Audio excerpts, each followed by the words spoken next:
with Jordfäst, whose recent album Av Stoft I reviewed very positively on account of the refreshing style with excellent riffs, some ambitious songwriting, and the nice storytelling aspect to it, which I think we can talk a bit about.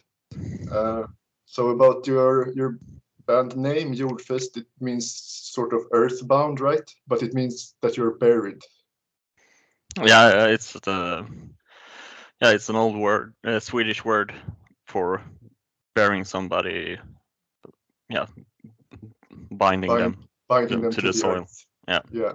So how did this project get started? Was it you? You're a three-man band now, right? Yeah. Yes. For the next album, we will officially be three.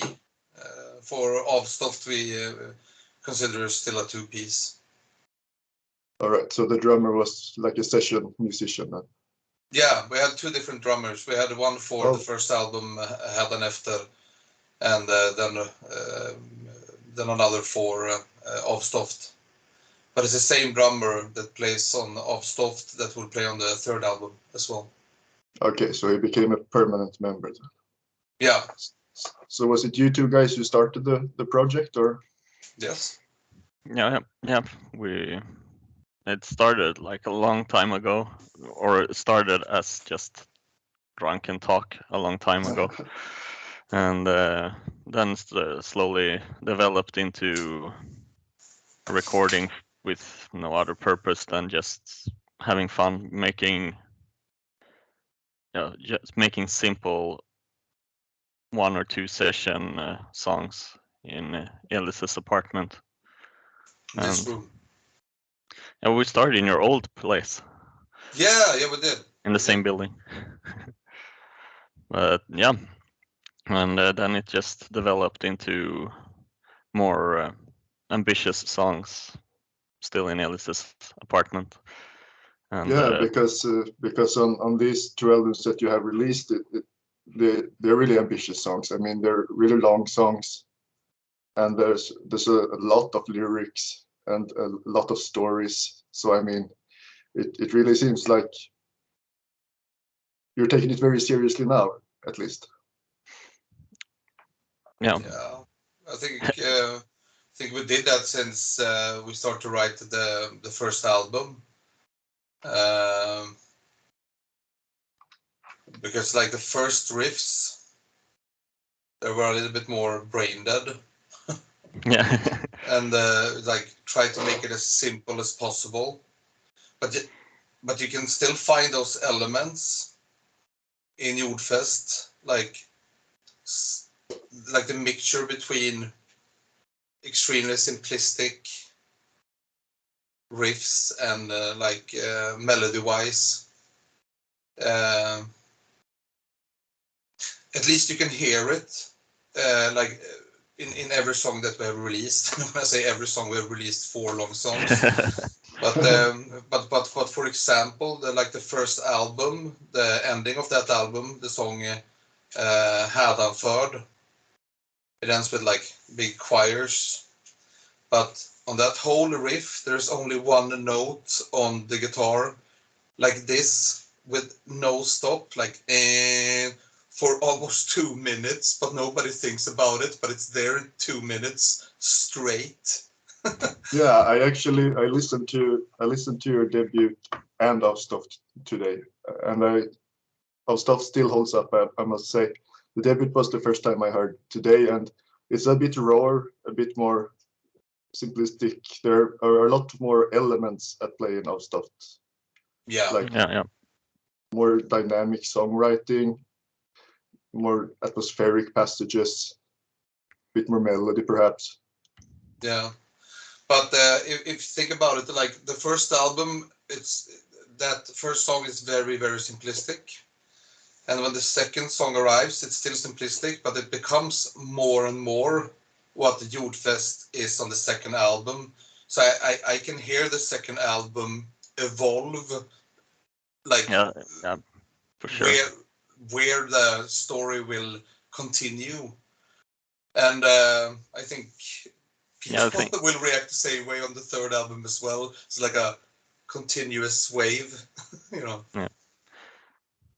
I feel like the Buren av Loppo, the first song on, it was also the first song of the new, the release tracks we wrote, and yeah, it's really because it started like the similar to our unreleased demo songs, like just simplistic, but then there was something with the riff that we felt that it deserved something more than just 2 days in the apartment recording and then moving on to next stuff. We just wanted to keep on building on that, and the more we built, then we reached, I don't know, 3-4 minutes and thought that, yeah, well, this is not over by a long shot. Let's just keep on going and see what happens. And then it turned into 18 minutes. Yeah, but it's really, really hard to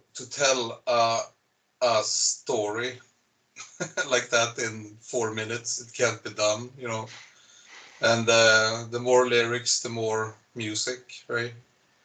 And it would feel weird to chop it up, like chop the song up and cut it to like smaller pieces, because you don't want to end the adventure. Yeah, if you like understand what I mean. I listened to like theme albums where it's like a theme going on for the whole album, but it gets chopped up, and to me it's just like, so I don't know the English word for it, anticlimactic, or yeah, exactly. Yeah, and I feel also it was because I felt like the song was written before the lyrics, but even though like we felt there was it sounds a bit pretentious, but we felt there was a story within just the music and the melodies, and which we didn't feel there was no. Yeah, when we reached the 18.5-minute mark, then we felt like, okay, now here's a good end to this story, in a way. And yeah, I could already see what kind of lyrical themes I would use for the different parts, and like, oh, this sounds really like, yeah, I got pictures in my head from listening to that, and that's how I've written most of the lyrics for the other songs. Sometimes I have a finished lyrical song that we then adjust to the music, but very often I listen to or Elis writes the music first, and then I write after that based on what kind of feeling I get from it. Yeah, and if the lyrics need to tell more, we just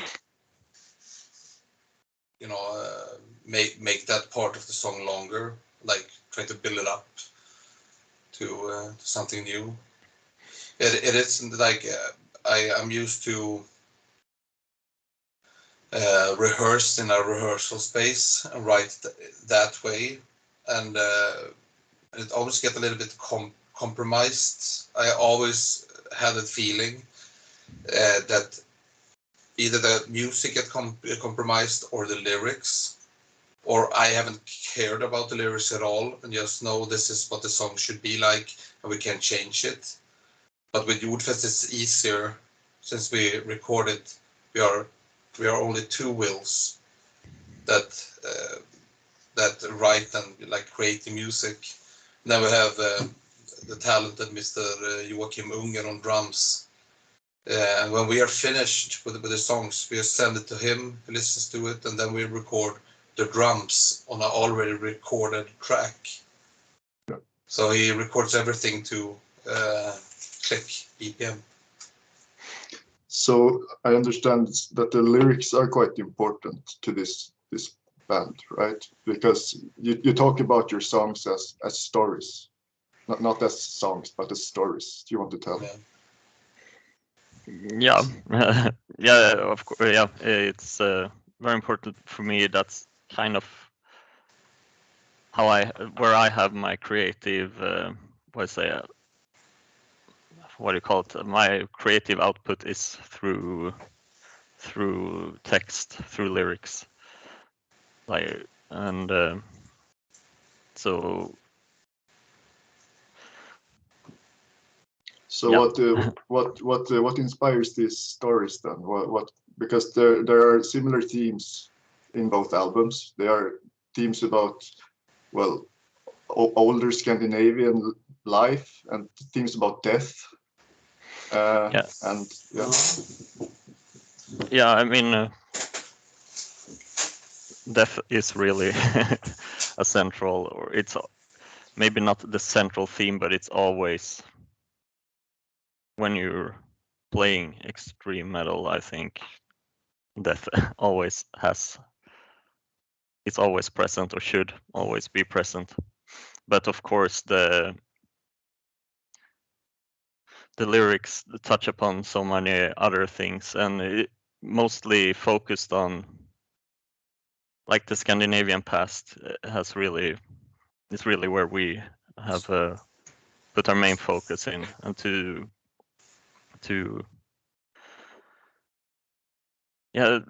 try to find our own way of describing the Scandinavian, where the Scandinavian, we say, melancholy comes from, melancholia. Yeah, because this is a piece of history that is sometimes not talked about so much. You tend to forget that for many hundreds of years here in Sweden there was war, there was famine, religious and royal oppression. I mean, Sweden was at war for like hundreds of years with different nations, and and it's easy to forget the effort that went into making it the place it is today. But it's very easy to get blind at the same time, since the themes, if you think about it, has it changed that much? The first song is about pestilence, right? The Black Death. Just see how the Christian right, that movement, reacts. It's like, if it comes to tsunami or pestilence like COVID, it's because of the gays, it's because of the blah blah blah and all that, and still the same thing with the second one. It's about a father that dies, the kids bury him, the mother gets fucking crazy, she get impregnated by the devil, but it's like the main thought is right. It's like schizophrenia, right? And people still use mental sickness. I mean, just look at the Catholic Church still doing like stigmata, what is it called? Exorcism. Yeah, and so it's like, to me, it's like tidlöst. It's like timeless in some kind of way still, because people haven't evolved that much, and it's the same thing with the second album, right? The themes about abortion, and we don't tell people what's right or wrong. You have to make it up yourself. But I think you can draw the answer, what we feel about it when you read the lyrics. But it's just by accident that what's it called, Roe versus Wade got overturned in the States. Yeah. And I mean, the lyrics lucky were written a long time ago, and and what happens in Poland, Yeah. like when they made the abortion illegal, just, what was it, 2 years ago? Yeah. And yeah, and it's a lucky or unlucky unlucky shot. Yeah, but it's still timeless. But and the second song, Kom eld, kom regn, Come fire, come rain. it's about like the right to your own life, but also owe up to the consequences. You know, it's about a father that takes his own life, and the second part of the song is about the son that has to live, try to find answers, often within himself, where you often can find the answers to it, right? You need your father to do that in this case, and I mean that's also timeless. That's a timeless theme. Yes, the history always repeats itself, and Yeah. we are not very different from who we were when we were hunter-gatherers on the savannah. Yeah. And No. we're very misadapted to our modern society biologically, I think, and I think that's where a lot of mental illness comes from. Yeah, I think that is true. I mean, evolution happens over a large time scales. You're talking, thousands of years, and just Shut up, monkey boy. yeah. I mean, so of course there's a lot that our bodies are not adapted to. We're not. It's only for like the last, I say, less than 100 years that we've had such a long life expectancy as well. So before you would be more focused on living or dying, like getting food for the day, finding shelter for the day. And now we have this entire Maslow's pyramid of self-actualization and stuff to worry about. And we too much time to think, perhaps. And we got a lot of that. And I guess what we do with the time, at least in Jordfäst, we find it to to think a lot. And I think I had a train of thought that I completely lost now. Sorry. It was fine, but it's a timeless theme, and I would like that people look upon it like that as well, and you will see and hear it on the third album as well. Very, very clear, like timeless themes, but put in a older context, of course. But just look at the similarity to where we are today. That's the irony of it, you know. Yeah. So it's a bit like using the past as a mirror to our present. Yeah. Yeah, but I can't see myself that much in that mirror, but I can see the world in that mirror, and I guess that's the main critique, right? Always like try to be better, and point out what often is the problem, and therefore it's very easy to use themes, you know, life and death, religion. Religion especially is very easy. That has been a problem for ages when people use it to, you know, when a good person turns bad because of religion. It often takes religion to make a good man to do bad things. And when I say man, I mean human. Yeah, definitely, and it's been used as a tool of power. I mean, religion in itself could be a personal thing. I wouldn't judge anyone for that, but when used as a tool for power, which is you can see, I mean, almost the entire world still is religious. Sweden is the most atheistic country in the world, I think. Yeah, I think so too. But I read a interesting thought. The Swedish journalist Henrik Brandau Jönsson, he lives in, or actually maybe he had it in his summer talk. I kind of like him. He likes sports. He said that he had a discussion with his wife, who is Brazilian, and Brazil is a very religious country, but he drew the parallel that we don't need religion because religion has already won here, like Lutheran Christendom, because it's already so rooted within us that we feel this Lutheran shame all the time for everything we do, and that in these Catholic countries like Italy, Brazil, where you go and ask forgiveness for your sins, where there's no big thing if like a politician or like a higher person has a lover, it's unfaithful. But in Sweden, like that would never happen. It's a shameful thing. Society, like doesn't need to be a law or anything, because we already feel so much shame for our sins. Yeah, I mean, our culture is very much rooted in Christianity still. It's just not the religious part of it is just not so prevalent anymore, because and we can't buy our forgiveness like the Catholics can. So No.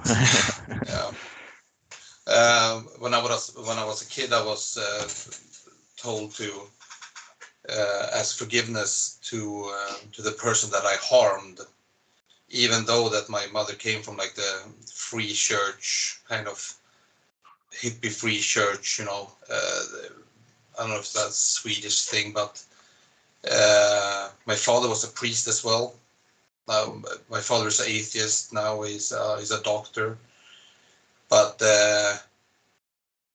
that shame and also that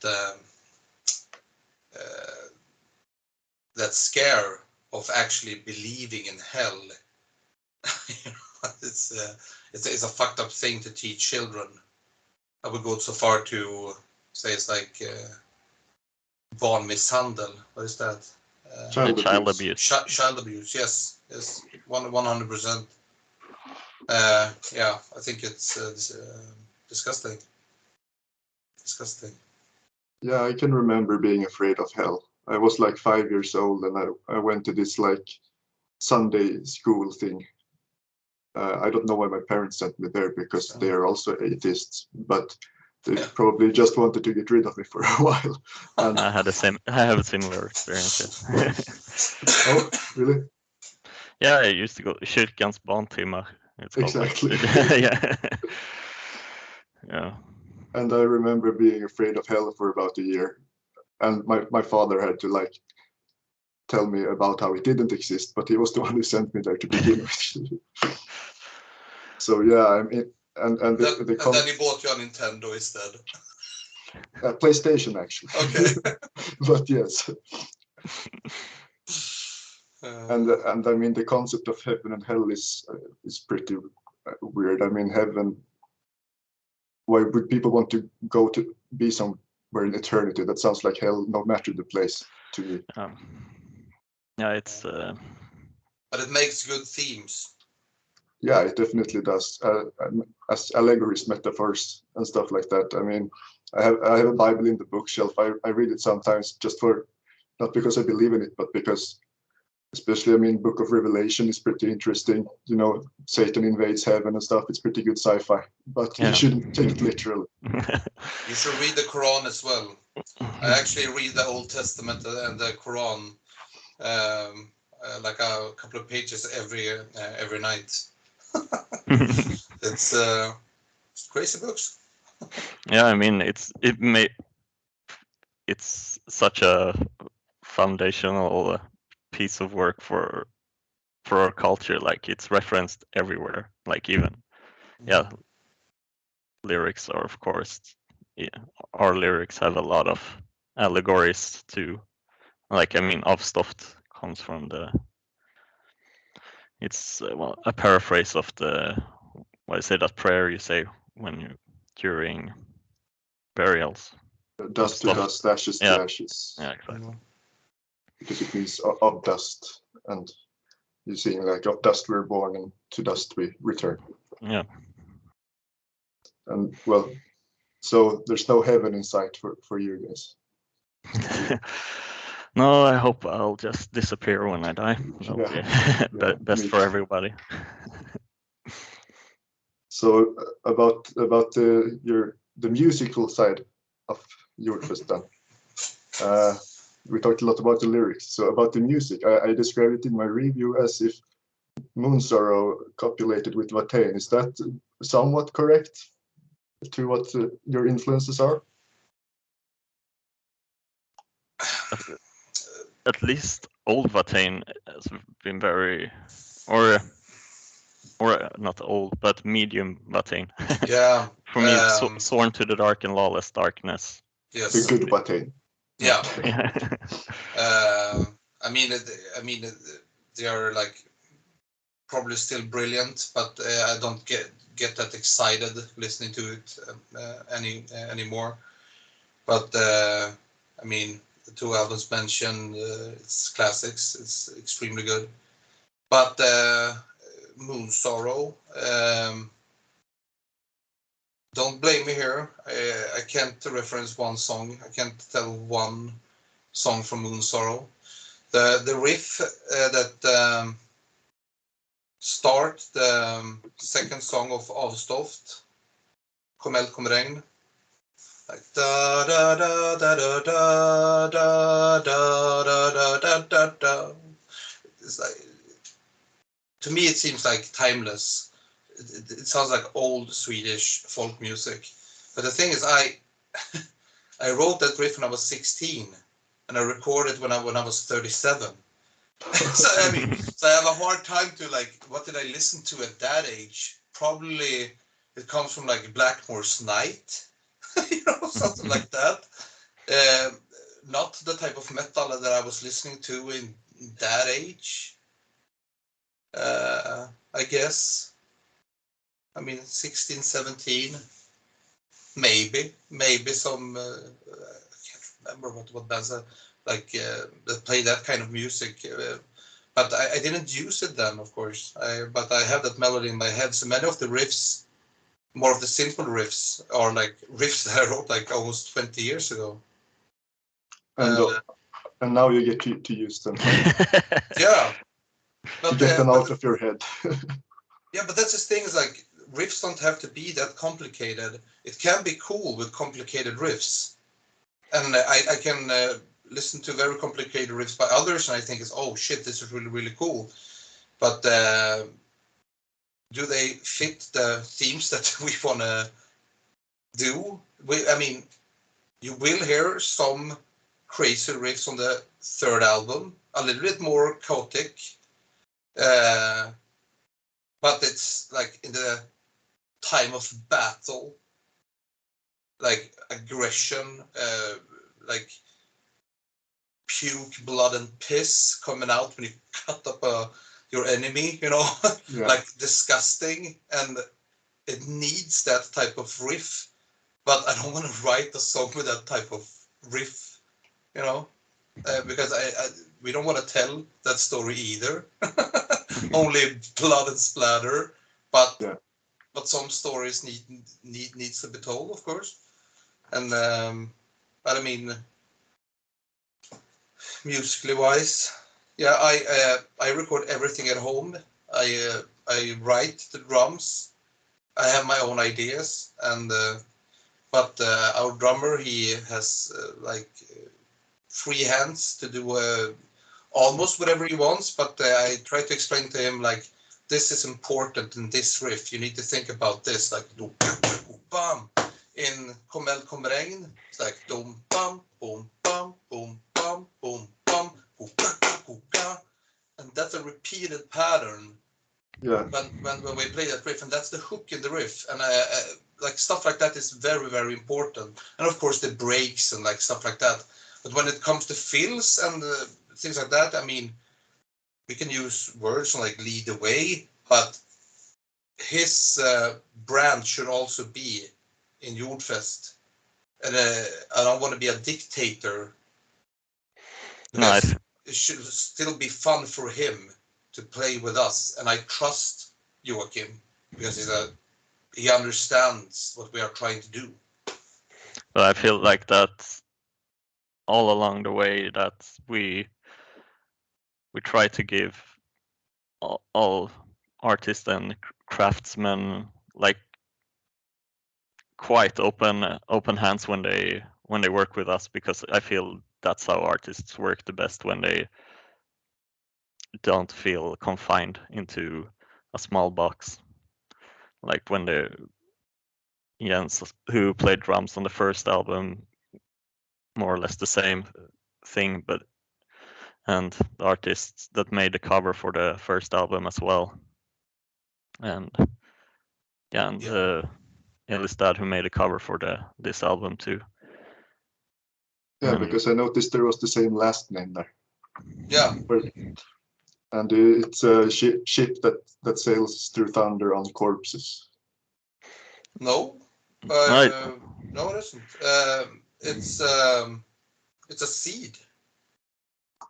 Oh. Yeah, You see, it grows up a small leaf from it. Oh, I always saw it as a ship. Maybe I was because maybe I was thinking about the lyrics then to Kom eld, kom regn, because he set sail on the ship, so I was connected it with that. It's quite dark, and especially if you see it's small, I guess it's hard to. Yeah. But and it's a lot of detail as well. I actually framed the original just a week ago, I think. A week ago, something like that. But then it's like mountains, it's lightning, and Very and you metal. and you see the ground is like dirt and bones, like not only bones, of course. Skull, yeah, dead bodies, but also the people that are on the way up or down, depends how you look at it. It's very, very misty, but you can see creatures moving. Returning or coming Yeah. from dust. Yeah. To or from. Yeah, because life grows also from what's dead before, right? I mean. Yeah. Yeah. Yeah, that's one of the themes on the first album, on Buren av Loppo. Where I say, where the ground gets nourishment from, or the soil gets nourishment from our dead bodies. Yeah, and I mean, many people would probably say, like, well, that's something good or evil, but it just is. It's not good or evil. It's just the way it is. Yeah.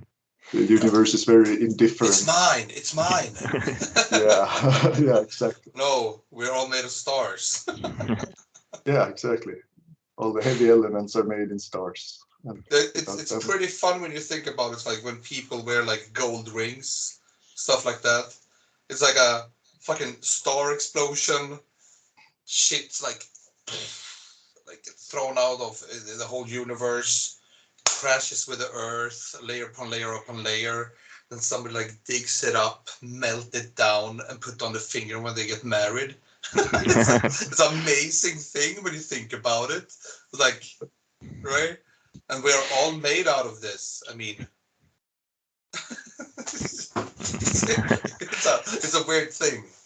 Whoa, man. Deep. That's fucking deep. Oh well, I study physics, so I'm very excited about those ideas as well. I mean, we were all born in allegedly a big explosion out of nothingness, so Yeah. it's you can think too much about this stuff as well. Definitely. To quote Anala Track, between shit and piss we are born. Yeah, exactly. Great album, by the way. Yeah. Yeah, some of those tunes are fucking crazy. Of Fire Fucking Pigs is my favorite song with Anala Track, by the way. Yeah, that's definitely one of their best. And also, I love Drug Fucking Abomination from Vanitas, where he just screams, "Holy fuck!" Have you listened to the side project called Fuck Pig?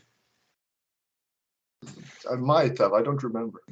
That's like simple raw black metal meets the beat, and it's just fucking disgusting.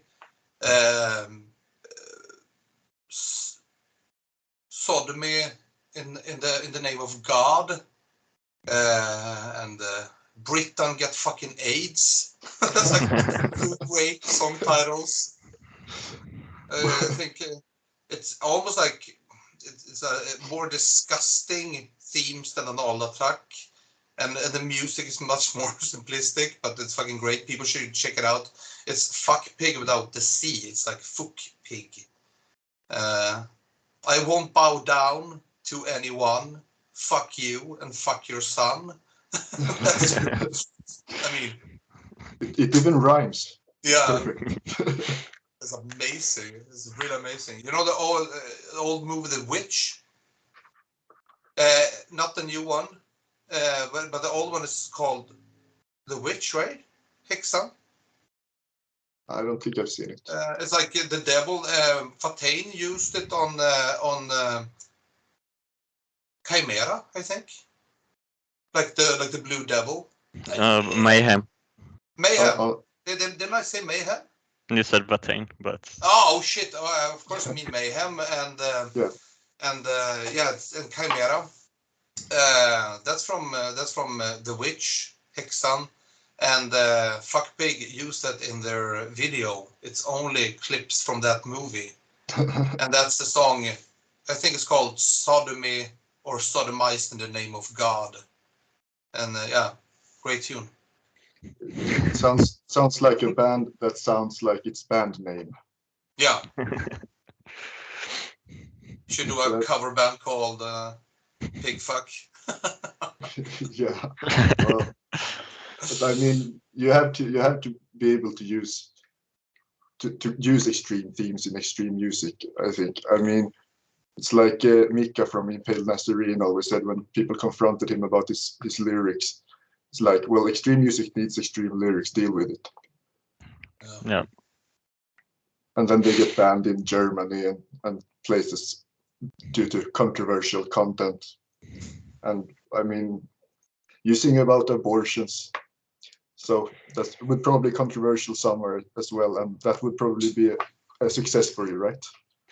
Yeah, well, I don't know how successful you are with 18-minute long.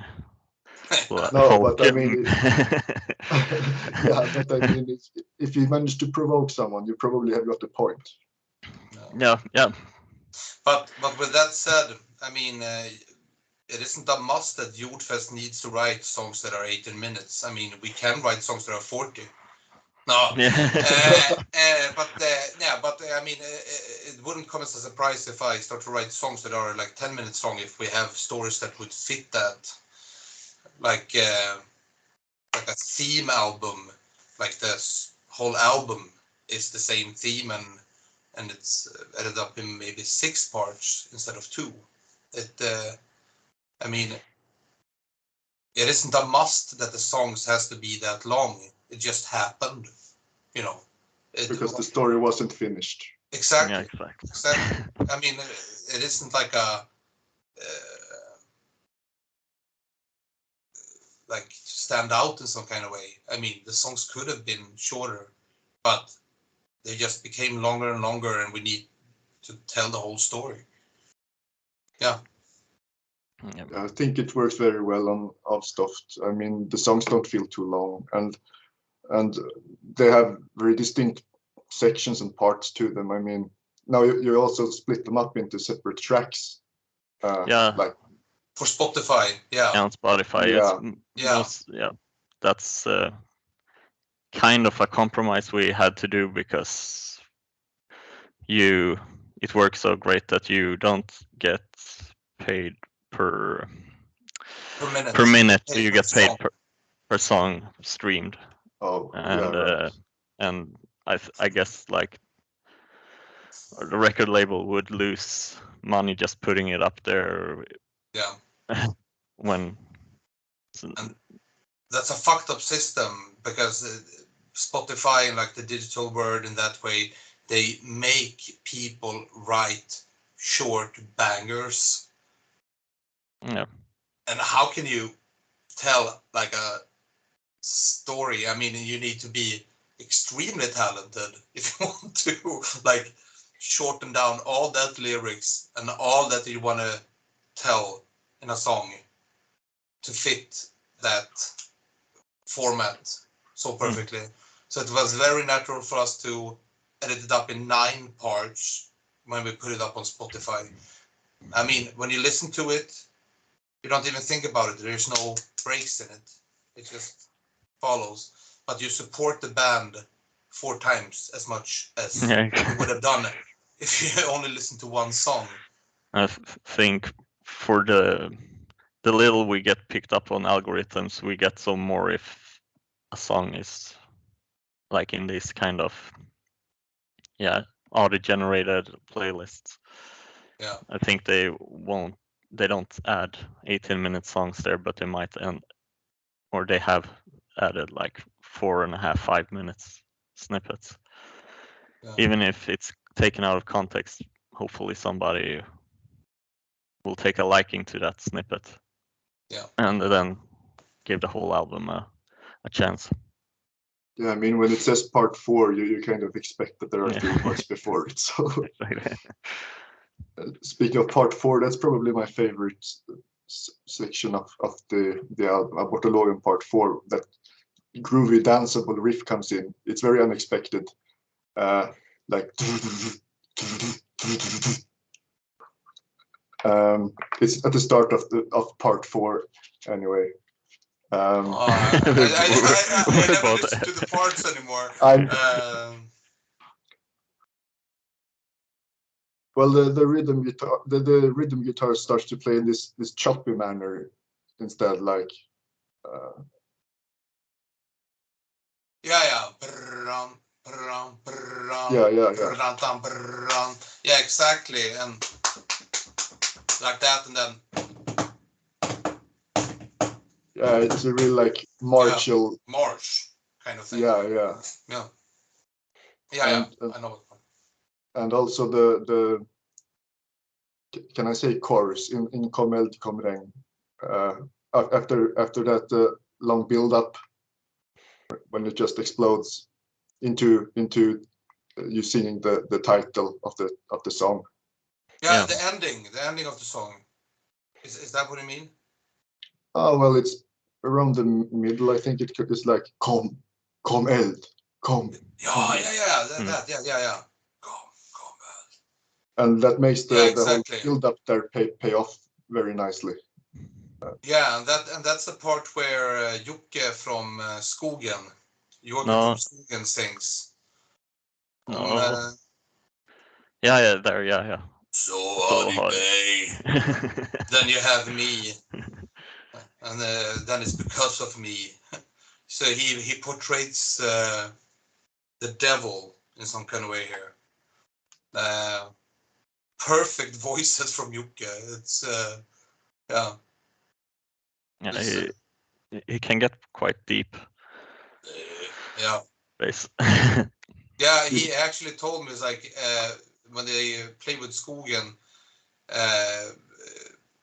he loves being really drunk the day before and drink harsh liquor because he gets a deeper voice.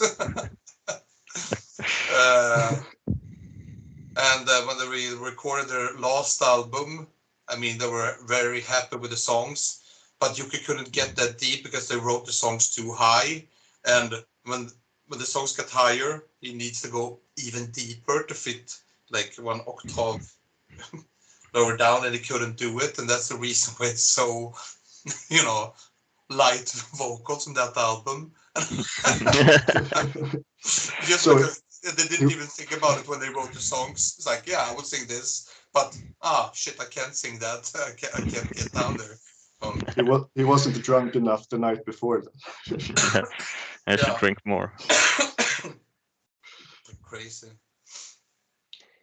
So what's in store next? You have you said you have a 3rd album pretty much finished, right? And you're already writing on the 4th one. Yeah, the 3rd album is already sent in to mix and master, and to the same studio, Overlook, William Blackmon in Gävle in Sweden, the drummer of Gadget. He mixed and mastered two of my other bands, the Arson Project and the Birdflesh. Birdflesh is the direct opposite of Jordfäst. 28 songs in 30 minutes. Oh, sounds like a grindcore project. Yeah, it is. It is. Yeah, but William will do that, and yeah, it's on the way. I think. I mean, we can just send him more files later on, but I think we will have some guest vocals. I have some ideas about that.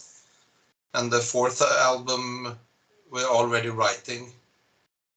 But I mean, it's far from finished, but I mean, who knows, some of those songs will maybe end up on the fifth, you know. It all depends on the final length, of course. But I think your albums have a good length. I mean, they are quite short for albums. I mean, but it really fits. Well, I mean, not that short, but they are like 30, 35 minutes. Yeah, I would say on the short side, yeah. Rain and Blood, how long is that one? Yeah, 28. 29 minutes and like 47 seconds, yeah, I think. And that's part of why it's so effective. Yeah, exactly. And then you should listen to it again if you complain about the length. Yeah, of course. I'm not complaining about the length. I'm complaining. No. Yeah. But I mean, like to the Absolutely. people listening. Quality over quantity, right? Yeah. So I like my albums around 30 minutes. Yeah, me too. I think 40 minutes is kind of between 30 and 40. It's a good length. Otherwise, it feels like there will inevitably be some fillers, even if it might not feel that to the band itself, but to the listener, often there's some songs or passages that didn't have to make the cut. Yeah. Then it's better to write shorter albums and then do like a big fucking box, like a huge album with all the albums, like a 10-year edition or something like that. And no fillers. All killers, no fillers. Exactly. Yeah, that sounds like a very good idea, because I mean, there are so many bands that write these double albums, and even like Swallow the Sun wrote a triple album. And I mean, how do you come up with all that stuff? I mean, there has to be some compromise on the quality there, because you can't possibly write that much good music at a single time. No, I agree. I mean, for some longer albums, like we talked about, Lawless Darkness, there I feel like it's perfect through and through, but not every band can write Lawless Darkness, you know. And I feel also, yeah, it depends on kind of what your aim is with the album, but we want to tell a certain story or to convey a certain feeling or message, and then we focus on that rather than to fill an album. Yeah, because that's what I really liked about Av Stoft, the storytelling aspect of it. It seemed like that was really the main point of it. But the music is also telling the story, of course. So it's the music and lyrics together. But I think many people don't listen to lyrics that much. I listen to lyrics a lot. They can affect my enjoyment of music very much. Yeah, for sure. So I really appreciate when bands take the time to really put some thought into the lyrics. And I even had to Google some of the words you used. But I mean, I think I have a pretty good grasp of Swedish, but I had to Google some words because they were like so archaic. Polei. Oh yeah. Comes from Polei-mynta. Yeah, which is one of. I also learned Belgmord. Yeah. I love that word. Yeah, it translated to fetal displacement on Google. Yeah, pretty much it. I actually learned some new ones as well. Äril. Thank you to Olof for that. You know what that is? Äril. It's some sort of suffering, isn't it? No. It's open fire, like indoors. And in the end of abortologen, the abortionist, the priest is sitting down, hands on his belly, and with his feet up at the side of the fire, and the girl's family tree is what is burning, and he's warming his feet in it. So that's the end of the song. It's like det är Äril som hyser prästens glöd, din död. Right. So like in the fire that warms the priest feet is your death, and your family tree like wood, So it's a hearth. Yeah. Well, you learn something new every day. Yeah. Glad we can help. And that's really that's a disgusting ending of the song, that the priest gets away with it and sits and warms his feet in and the heat comes from the family tree. So disgusting. Yeah, because he's forcing her to have an abortion to cover up their sins. Yeah. And you sing about phosphorus and arsenic. Is that how they did abortions back then? Yeah. Because then it's no wonder she died. Usually you wouldn't use all of them at once, but that's why they outlawed before you used phosphorus in matches. But people use them so frequently for fetal displacement that oh shit. And very often with a fatal outcome for the women as well. So but since it was outlawed, they had no other. You can outlaw abortion, but then abortions will still happen. Yeah, and that's the case with many things that are outlawed. You try to cover up the dark parts of human nature, stuff like drugs, prostitution. You can't just sweep it under the rug. It's gonna get even worse. It's just gonna fester there and grow in the darkness instead. Yeah. We actually have a song with Birdflesh that is called "Accused of Suicide." And it's about a person who tries to commit suicide, and then he runs from the cops. It was actually illegal. Suicide was illegal in Sweden. Yeah. It used to be. Yeah, it's a great sin in. Yeah. All right. Well, we can wrap it up. Thanks a lot for taking the time to talk with me. Yeah, thank you. All good. It will be uploaded on the YouTube channel. And let's do it again when we release the third album. Yeah, sure. Just send us the promo and I'll review it and we'll talk again. Absolutely. I'm looking forward to the third album. When do you think it might be out? Next year. Yeah. Oh, sorry, this year. This year, Sometime this year. Hopefully. Hopefully. I'll keep a lookout. Our deal is when we send the material to the label, the contract says he has to release it within 6 months. But yeah. Yeah, well, maybe we shouldn't talk about the contract. Okay. I don't think. I don't. Yeah.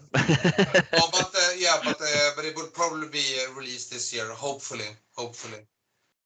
That has been my goal, to stay active and try to release an album per year. I think that's a good goal. And if you can't reach it, so be it. But try to stay relevant to people. We can look forward to a lot more Jordfäst. Oh, hell yeah. Sure. There's a lot in store. Yeah. I think the only thing that limits us from recording constantly is that we live so far apart. but maybe it's also a good because then we got a lot of time to think about the songs and not just releasing fillers, but actually something that's been thought through and well written. Sounds like a great plan, I think. Yeah. And Jordfäst.net is the webpage where you can find, Instagram, Facebook, MySpace, Amazon, whatever. Absolutely. Coffee I'm following mugs. you on Facebook. Coffee mugs, No. dark clothes, hats. Our own coffee brand, clothes collection. Maybe your own liquor, so that you can feed to your guest singer, so you can sing as deep as possible. Hot sauce, whips, whipped cream, strawberries. Underpants. Yeah, all of that. I'd No. buy Jordfäst underpants. Yeah, no, but on that page you can find all the links to whatever you want to know. Absolutely. And you of course have the cyberspace as well. I'll make a note of that when I upload the interview to your site so people can find it. Yeah, thanks. All right. Thanks a lot. Great. Thank you. Yeah, great talking to you. Yeah, we'll hear more from you, I'm sure. Bye-bye. Bye. Goodbye.